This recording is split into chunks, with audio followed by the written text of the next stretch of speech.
नमस्कार, मैं गालिब सिद्दीकी। आप देख रहे हैं एवीएन न्यूज़ चैनल।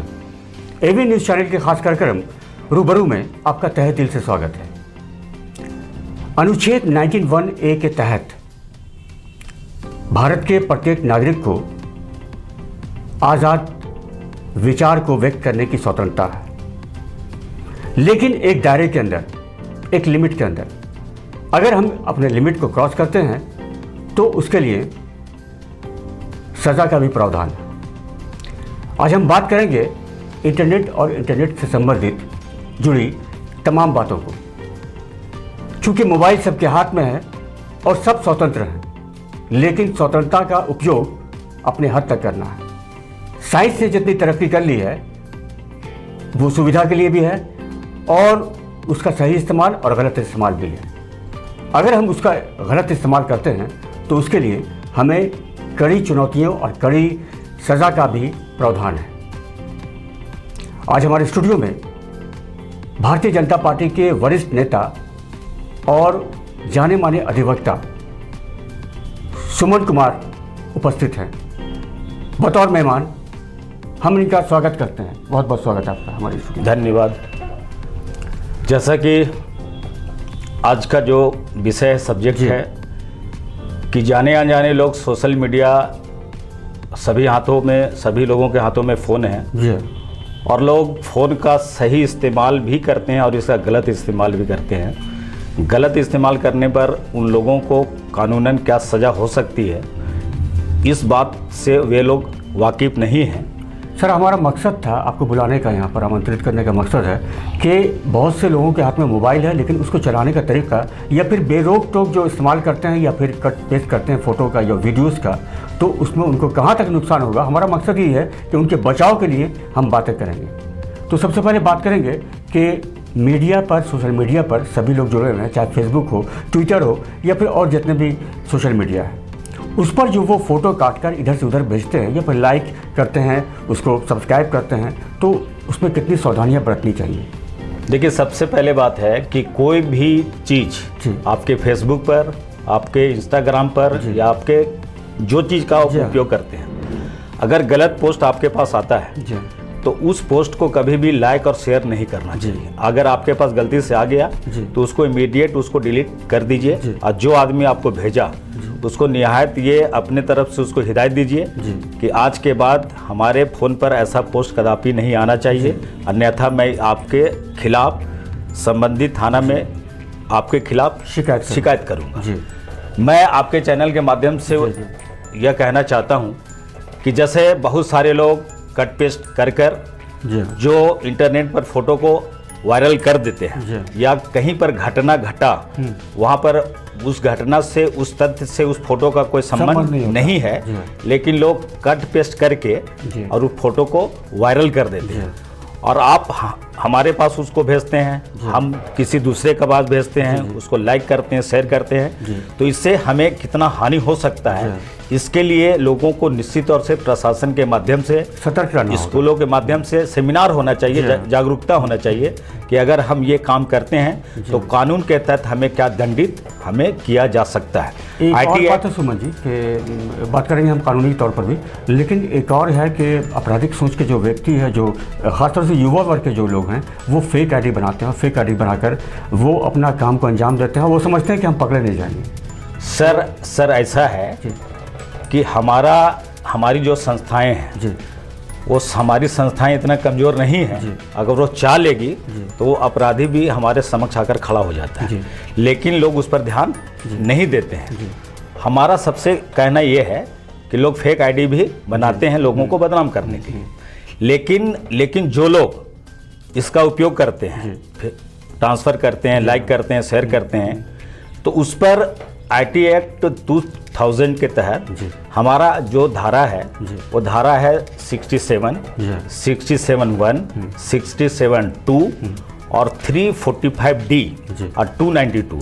यह जो धारा है, इस धारा में यह प्रावधान है कि अगर हम किसी व्यक्ति का फोटो कट पेस्ट करके अगर वायरल कर देते हैं या लाइक कर देते हैं या उस फोटो को रखते हैं तो उस संदर्भ में कानूनन आप 5 साल से 7 साल तक आपको सज़ा हो सकता है।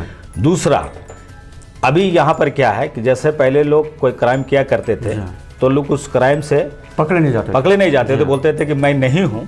लेकिन इसमें आप झुठला नहीं सकते हैं, क्योंकि आईटी जो हमारा सेल है, सेक्टर है, वो एक क्लिक करता है तो सब कुछ आपके समक्ष आकर खड़ा हो जाता है। वो लैपटॉप को हो या फिर मोबाइल, कुछ भी उसका पता चल जाता है, कुछ भी। अब यहाँ पर क्या है कि जैसे 5 साल से 7 साल तक तो आपको सजा है और 10 लाख का जुर्माना भी। अब जैसे 345 जो मैं सेक्शन बताया डी, इसमें हमारे जो बहुत सारे लोग हैं, कोई लड़की घर से कॉलेज आ रही है, कोई महिला घर से बाजार आ रही है, तो छेड़खानी का भी शिकार वे लोग होते हैं। अगर हमारी बहनें 345 डी का सहयोग ले कानून के तहत, तो उन्हें भी 3 साल का सजा मिनिमम हो सकता है और उन पर भी फाइन लगाई जा सकता है। कई बार ऐसा होता है कि महिलाओं के साथ जो छेड़खानी होती है, फिर उनके पीछे जो लड़के दौड़ते हैं, युवा वर्ग के लोग स्कूल में, कॉलेज में, तो कई लोग तो आवाज़ उठाने से डरते हैं कि नहीं बदनामी होगी, तो उन लोगों के क्या संदेश है, मतलब क्या इस तरह का वो सर मेरा सर ऐसा मानना है कि कोई भी घटना अगर किसी के साथ घटता है तो बदनामी के डर से उनको ऐसा नहीं कि बैक होना चाहिए, उनको इसके लिए फाइट करना चाहिए। और जब तक आप फाइट नहीं करेंगे तो समाज में सुधार कदापि नहीं हो सकता है। इसके लिए किसी न किसी व्यक्ति को तो आगे आना होगा। और मैं आपके चैनल के माध्यम से खासतौर से प्रशासन से, हजारीबाग के जो हमारे उपायुक्त महोदय हैं, मैं उनसे आग्रह करता हूं कि आप एक आदेश निकालें सभी स्कूलों के लिए कि कुछ लोग स्कूलों में जाएं जो इसके जानकार हैं, और स्कूलों में बच्चों को तो इसकी माने नैतिक शिक्षा कि आईटी सेल में अगर हमारे तरफ से अगर कोई गलती होता है तो इसके तहत हमारा करियर खराब हो सकता है और हम 5 साल से 7 साल तक सजा हो सकती है और हमारा करियर बर्बाद हो सकता है। क्योंकि शुरुआत से ही उनको तालीम दी जाएगी, उनको सिखाया जाएगा कि इसका गलत इस्तेमाल अगर हम करते हैं तो हम सज़ा के हकदार बनेंगे। यस जी। तो मैंने अब हम आपको बता रहे हैं कि जितना भी स्कूल है, चाहे प्राइवेट स्कूल हो, सरकारी स्कूल हो, हमारा महाविद्यालय हो, विश्वविद्यालय हो, ये जागरूकता का कार्यक्रम तो निश्चित तौर से होना चाहिए। क्योंकि यहाँ पर कोई भी घटना घटता है तो आप देखें, अगर जो हाल फिलहाल जो बरी में हुआ तो इंटरनेट 2-4 दिन के लिए बंद था। तो हम लोगों को ऐसा लग रहा था कि हम लोग का पास कोई अब काम नहीं बचा, क्योंकि आज के समय में इंटरनेट बहुत जरूरी है। हम कोई भी काम करते थे इसका इस्तेमाल करते हैं। सुमन जी, मैंने पहले ही बताया था कि हाँ, साइंस का जो इस्तेमाल है वो सही ढंग से भी हो सकता है, गलत ढंग से भी हो सकता है। अब डिपेंड करता है कि हम उसका इस्तेमाल किस तरीके से कर रहे हैं। गलत तरीके से करेंगे तो हमें सर, समाज में 2 तरह के लोग हैं, एक सकारात्मक सोचते हैं और एक खाली नेगेटिव। तो हम कैसा बनना चाहते हैं, हम समाज को क्या देना चाहते हैं और हम समाज को जो देंगे वो समाज उससे कितना लाभान्वित होगा, इस पर निश्चित तौर से हर आदमी को सोचना चाहिए। हमारा बात यही है। और देखिए होता क्या है ना कि कट पेस्ट के चक्कर में बहुत जो सभ्य जो परिवार के भी जो हैं, तो आप कभी कभी देखते हैं कि उनके भी घरे का वीडियो वायरल हो जाता है, उनको पता नहीं चलता।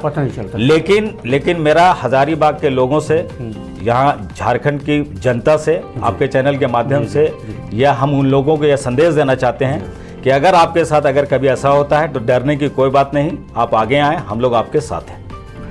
अभी जो इंटरनेट का मामला चल रहा है कि यहाँ हजारीबाग में, खासतौर से हजारीबाग क्या आसपास के जितने इलाके, सभी के पास मोबाइल होगा, वो भी अनपढ़ हो या पढ़े लिखे हों। बहुत ही होशियारी से इसका इस्तेमाल किया जाता है, करना चाहिए।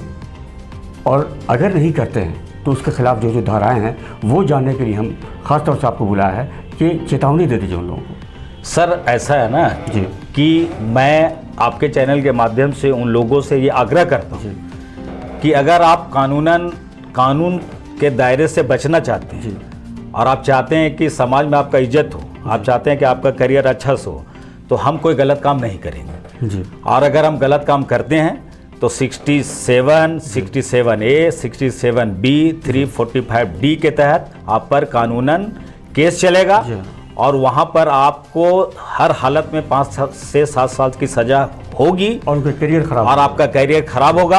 आप जहाँ पर जाना चाहते हैं, लोग ऐसा सोचते हैं कि मैं अपने उनके पैरों में कुल्हाड़ी मार रहा हूँ, लेकिन निश्चित तौर से अपने पैर में वे लोग कुल्हाड़ी मार लेते हैं। आग्रह है कि ये गलत चीज़ से लोगों को दूर रहना चाहिए और इस पर हर स्कूल का जो उनका जो स्कूल का मैनेजमेंट होता है, अपने बच्चों को इसके लिए स्पेशल सेमिनार होना चाहिए कि अगर हम गलत करते हैं तो हमारा कैरियर बर्बाद हो सकता है। अभी एक और ट्रेंड चला है, इंटरनेट के ज़रिए जो दोस्ती करते हैं लोग एक दूसरे से बिना देखे हुए, जिसे हम कहते हैं कि वर्चुअल फ्रेंडशिप उसको कहा जाता है। तो पहले हुआ करता था कि हाँ आसपास देखा है वो दोस्ती हो गई, किसी भी तरह की दोस्ती हो, लेकिन ये जो दोस्ती होती है बड़ी ख़तरनाक दोस्ती होती है। इसमें काफ़ी लोग फंसते हैं कि हम अगले को देखा नहीं है, हमने जानते नहीं है, सिर्फ मैसेज करके उसके बारे में सुन रहे हैं या समझ रहे हैं। तो ये भी बहुत ख़तरनाक मामला है। इस जो सब्जेक्ट है ना, इससे लोगों को दूर रहना चाहिए। जिस आदमी को मैं जानता नहीं हूँ, जिससे हमारा कोई लेना देना नहीं, अब वो अच्छा आदमी है कि खराब आदमी है, और कभी कभी ऐसा देखा जाता है कि ये दोस्ती के चक्कर में भी अपना कैरियर लोग बर्बाद करते हैं। तो उस चीज़ से भी लोगों को बचना चाहिए। आने वाले दौर में इंटरनेट जो है वो रफ्तार से चल रहा है, हमारे बच्चे भी इसके आदी बन गए, क्योंकि इसके बिना तो किसी काम में भी छुटकारा नहीं पाया जा सकता। हाँ, मना नहीं कर सकते हैं कि ठीक है आप इंटरनेट इस्तेमाल मत कीजिए, क्योंकि ऑनलाइन क्लासेस भी हम देख चुके हैं कि एजुकेशन के मामले में भी इंटरनेट का इस्तेमाल करना है, लेकिन सही ढंग से करना है, ये सबसे बड़ी ज़रूरी बात है। सर, जो आपने जिस बात को बोला, हर जगह पर दो पहलू है, पॉजिटिव नेगेटिव। हमको जो भी करना है अपने लिए अच्छा करना है, समाज के लिए अच्छा करना है, परिवार के लिए अच्छा करना है। हमको कोई भी गलत काम नहीं करना है, हमको नहीं करना है, समाज को नहीं करना है। हम अपने बाल बच्चों को यह शिक्षा दें कि ये कदापि नहीं करना चाहिए। जब आप उनको ये बताएंगे कि ऐसा करने से तुम्हारा करियर खराब होगा, और आप जब एजुकेशन देंगे तो निश्चित तौर से इस पर सुधार होगा और समाज में अमन चैन आएगा।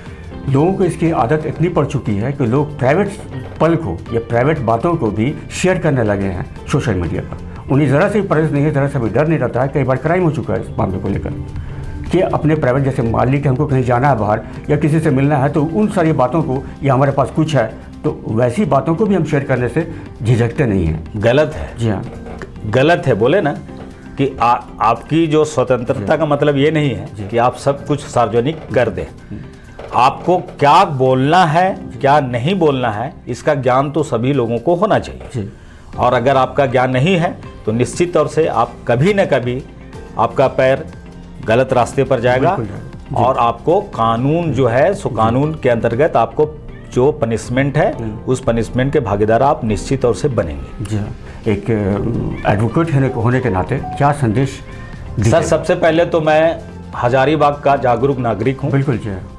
और प्रोफेशन तो अपना अलग बात होता है, और चूंकि मैं अपने जीवन का 37 साल भारतीय जनता पार्टी को दिया है जी, तो मैं ये शुरू से ये कहता हूँ कि हम कोई भी ऐसा काम ना करें जिससे अपने परिवार का, अपने समाज का, अब हम जहाँ रहते हैं वो स्थान का बदनामी हो, नाम खराब हो जी, नाम खराब हो। हम ऐसा काम करें कि लोग कहें कि हजारीबाग एक ऐसा जगह जो बहुत ही शांति, बहुत ही अच्छा जगह है, यहाँ के बच्चे अच्छे हैं, यहाँ के सारे लोग अच्छे हैं। तो हम लोगों को इस संदर्भ पर काम करना चाहिए।